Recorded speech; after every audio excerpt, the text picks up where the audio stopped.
look at this. This is a GMR, a GROB Mobile Robot. I feel like I'm living in the future of automation, Tobias.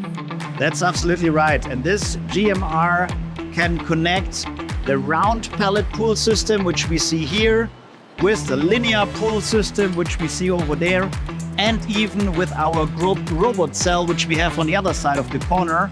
And specifically this one, where we have now a pallet with a big gearwork piece on top, is being now loaded into this round pallet pull system, fully automated by itself. And what's happening at the GROB robot cell? At the robot cell, we have a robot that can combine handling pallets and raw and finished material, all with vices together, to really give all the different options to our customer, what is probably possible on the market. And you get to see all of this at GROB's open house event that's happening in April from the 16th to the 19th. Wow.